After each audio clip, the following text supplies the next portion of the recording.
Hey guys, my name's Mark, and it's almost election day here in Canada, so I'd like to share some thoughts with you before you cast your ballot. I've been meaning to make this video for a while now, and it concerns the biggest issue of our time as Canadians. It isn't about the economy, it isn't about climate change, and it certainly isn't about the niqab. It's about electoral reform, the one issue that has received next to no airtime on the national media, and it certainly isn't a hot topic issue for the parties to rally about while on TV. But it should be. In this video, I'd like to show you why this is such an important issue. Now, your interests may lie in more passionate topics like dealing with the onset of climate change or how to care for the Syrian refugee crisis. But take note that electoral reform will actually help us to address these issues more clearly and more honestly, as it will better ensure that who we elect to the House of Commons is actually who we want to be there representing us. So let's start. To put it simply, you are being robbed of your vote. I'm serious. Remember that friend who was adamant that your vote doesn't count? Turns out they were right, and people have been warning us about this for decades. In this country, it only takes about 40% of the voting population to ensure political victory, which means that our government and the official policies of our government are decided by this 40%, certainly not a majority, and the other 60% are either unrepresented or underrepresented. It all comes down to our electoral system and the way we vote for our politicians. Our current system, first past the post, is flawed. It thrives well in a system where two major parties dominate the political scene. But here in Canada, we have at least four major parties on the national stage. In first past the post, the candidate with the most votes in a riding becomes the MP, and the party with a majority of MPs is invited to form a government. At first glance, this seems like a fair way to run an election. But once you start looking at the details, a very different picture starts to emerge. Let's explore this more. It's easy to think of Canadian politics as a race between contenders, barreling down the running track, with the one reaching the finish line first taking the Prime Minister's office and the House of Commons. What's wrong with this analogy is that it ignores the fact that there is no running track. Our political leaders don't run meters, they collect votes. And one shortcoming of our current system is vote splitting. A good way to visualize this is by picturing a neighborhood on Halloween night. Let's look at a single street with 10 houses total, and for argument's sake we'll say that each homeowner is stingy, only having one treat to give away depending on whose costume they like the most. So a pair of boys, little Stephen and Justin, each wearing a different costume, walk down the street together. Each house they go to must decide on whose costume they like and gift one of them with a treat. At the end of the night, they check to see who has the most treats, and by extension, the best costume. In this example, Justin has received 6 treats, while Stephen received 4, meaning the neighborhood liked Justin's costume more. So as you can guess, that's a quasi-election representing two parties with costumes representing their policies and ideas, and the candidate winning most of the treats, hence winning the election with most of the votes. Now, let's see what happens when a third party enters the race. Little Stephen and Justin are joined this time by Tommy. Stephen has his own distinct costume, while Justin and Tommy are wearing similar costumes, with just a few minor differences in style. When the kids arrive at houses that like Justin or Tommy's costumes, the homeowner must decide on only one of them to give their treat to, as they only have one treat to give away. The houses that like little Stephen's outfit have only him to choose from, and it is to him that they give their treat. So when the boys check to see who has the most treats, they find that Justin and Tommy both received 3 each, while Stephen received 4. Little Stephen proclaims his costume the best and claims the Halloween crown of Canada. But hold on a minute, something seems off. A majority of houses like Justin and Tommy's costume idea more than Stephen's. Yet somehow Stephen won because the homeowners were forced to make a choice and split their treats between 2 candidates instead of 1. How is this possible? How is that fair? Now, obviously this is a simplified example, but its point rings true. So let's bring this back to our current reality. The main problem with first past the post is what's called the distortion effect, in which the system misrepresents the results between votes and seats. This distortion is often significant, creating enormous gaps between the number of seats won by the parties and the number of votes received. There are even times when the party that won the most seats and formed the government did not even receive the most votes. An example of the distortion effect happened in the 2011 Canadian federal election, where the Conservatives won a majority government with only 39% of the overall vote. This specifically occurred due to vote splitting, where the majority of vote was divided by the Liberals and New Democrats. This left the Conservatives to come out on top, even though their ideologies and policies were opposed by a majority of the voters. It's important to note that this vote splitting happens on a per-riding basis, so its effects are multiplied across the country and then felt in the House of Commons, where an unfair representation is unveiled.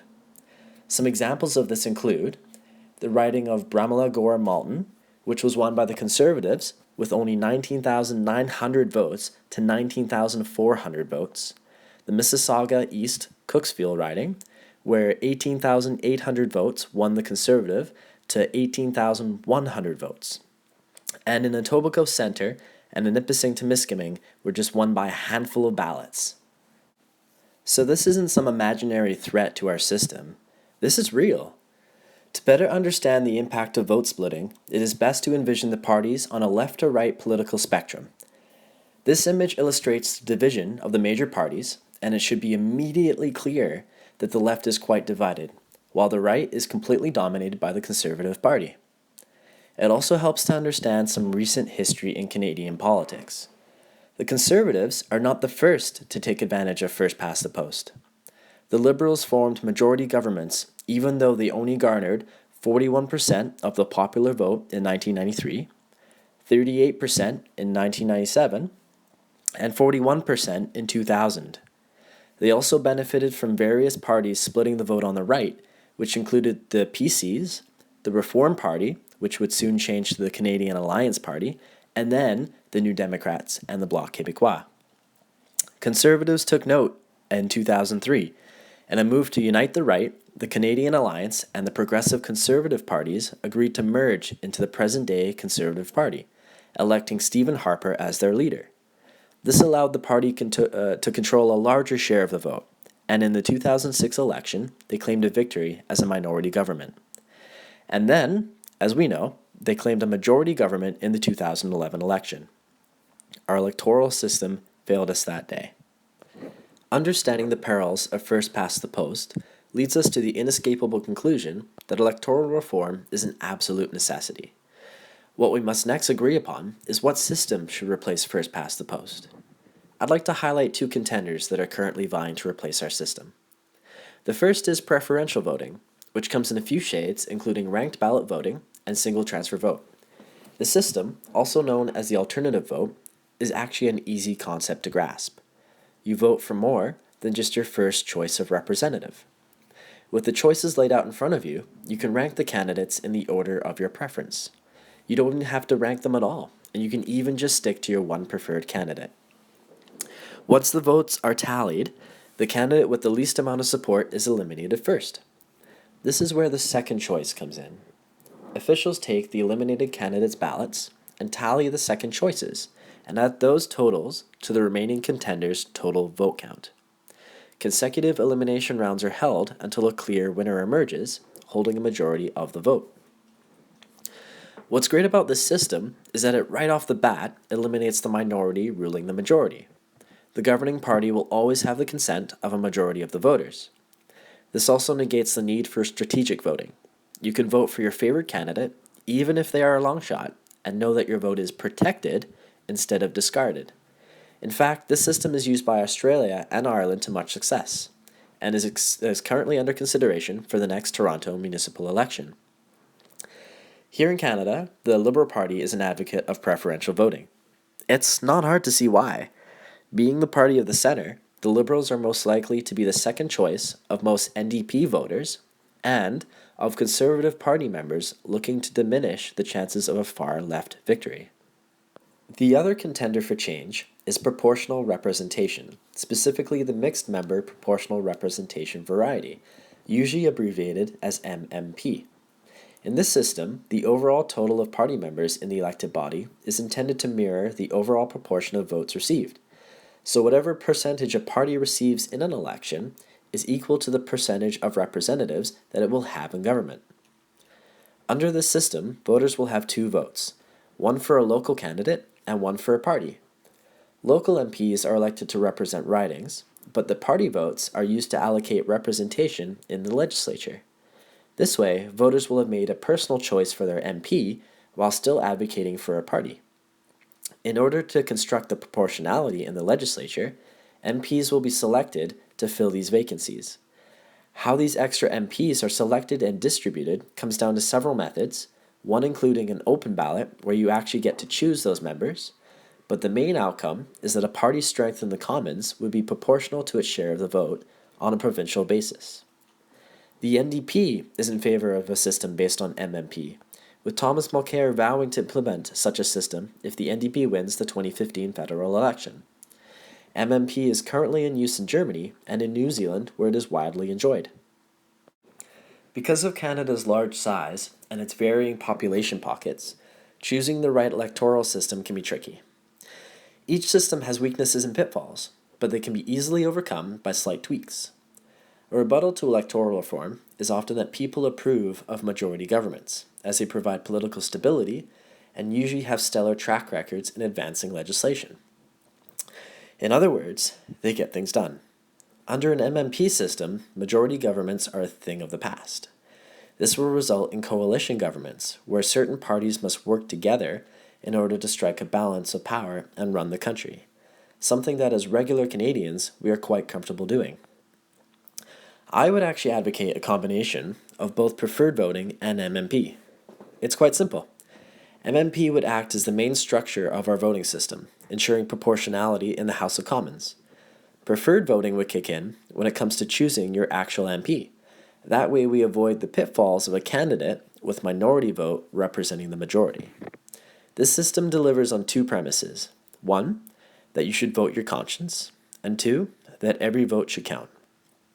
A system that asks you to sacrifice your vote of conscience is not fair and just.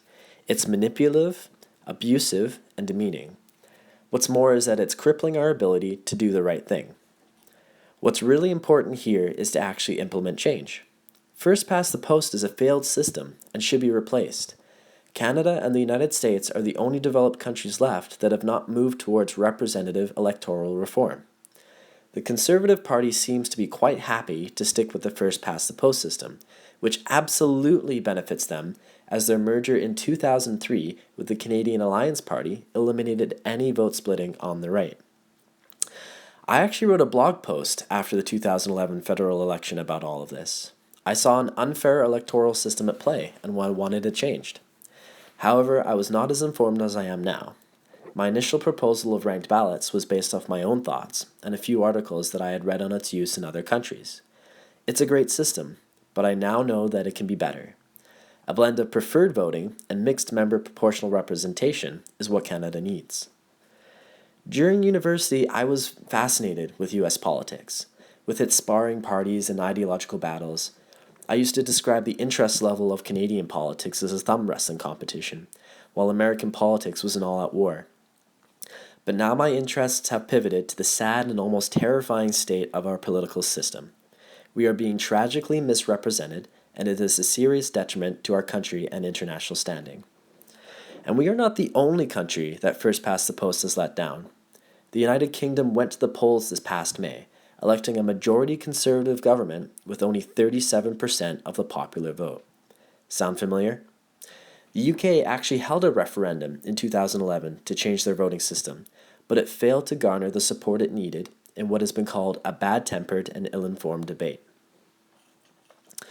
And that's important to note too, is that maybe choosing an electoral system shouldn't be by referendum, as a vote obviously rewards the incumbent system, as people are likely to stay with what they know instead of accepting change.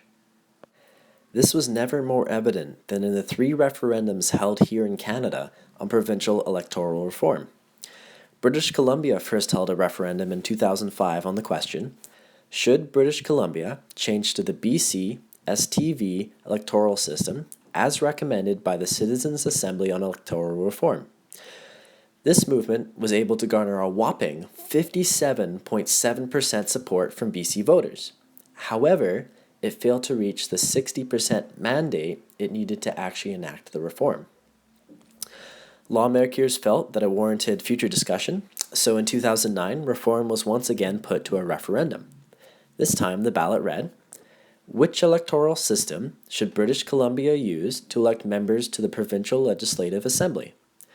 The existing electoral system, first past the post, or the single transferable vote electoral system, BC-STV, proposed by the Citizens' Assembly on Electoral Reform?" And it failed miserably, with only 39.09% of voters in favor. Many have pointed to the wording of the question as the reason for the referendum's defeat. While it certainly adds a touch of balance by putting the options on an even keel, it also reflects the possible ignorance of the common voter, and more disturbingly, the complacency that plagues our modern society. Ontario also held a referendum in 2007 that raised the question, which electoral system should Ontario use to elect members to the provincial legislature? The existing electoral system, first past the post, or the alternative electoral system proposed by the Citizens' Assembly? This, too, was a disaster, with only 36.9% of voters in favor of electoral reform.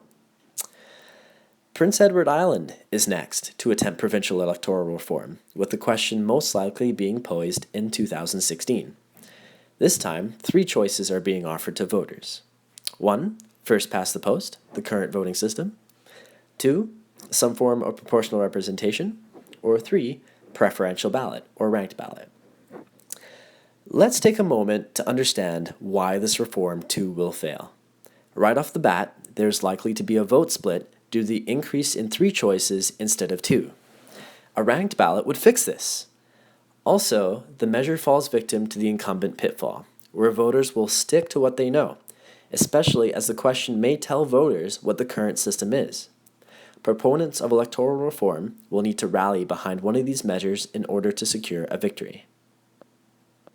So where does that leave us with federal electoral reform? Stephen Harper and the Conservatives have pledged their full support to keeping first past the post, and have stated their intention to introduce a law ensuring any future changes come only by a referendum. This is important to keep in mind, as it more or less kills any chance of reform, as we saw with British Columbia and Ontario.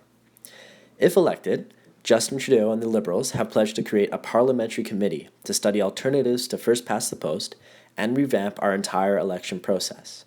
However, they are partial to single transfer vote, which is a form of ranked ballot voting. Under Thomas Mulcair, the NDP has pledged to move the country to MMP, ensuring voters that a system of proportional representation is one of their top priorities. It's unfortunate that electoral reform has come to be politicized in this way, with each party ultimately supporting a system that bolsters their power. Another sad truth is that there are voters who are perfectly content with our unfair system because they view it as an advantage to their chosen party. I know this as I've talked to so many about this issue. Perhaps an independent body should be tasked with creating our electoral system. This is what the organization Fair Vote Canada supports. Fair Vote is grassroots, non-profit, and a multi-partisan citizens campaign for electoral reform in Canada. Its aim is to gain broad support for an independent, citizen-driven process to allow Canadians to choose a voting system based on the principles that all voters are equal and that every vote must count. Whatever it comes down to, change is desperately needed if we ever want to have true representation in the Commons. So please, vote this upcoming election. I did not aim to be partisan with this video, but I now feel that I have to. I am passionately concerned for our rights as Canadians to have fair and free elections, and it is clearly the Liberals and the NDP that are fighting for us in this regard. But let's avoid the vote splitting this year. It's what kills our voice and allows illegitimate MPs to speak for us in the Commons. This year we need to be strategic by ensuring that the MP, Liberal or New Democrat, with the most support in your riding wins, so that vote splitting does not occur. I would love nothing more for you to be able to vote your conscience, but as you can see now, our system actually punishes us for doing so. Green Party supporters, consider another choice this year to ensure a green choice the next. Conservative supporters, have a good think. What if the shoe was on the other foot and your parties were being sidelined? Is that a Canada you want to be a part of? There are many websites you can look up, but first register to vote at elections.ca and then check out votetogether.ca to see how your community is voting. And join me in ensuring that every vote going forward is a vote of conscience, and most importantly, that every vote counts. Thanks for listening. Vote October 19th for the future of Canada.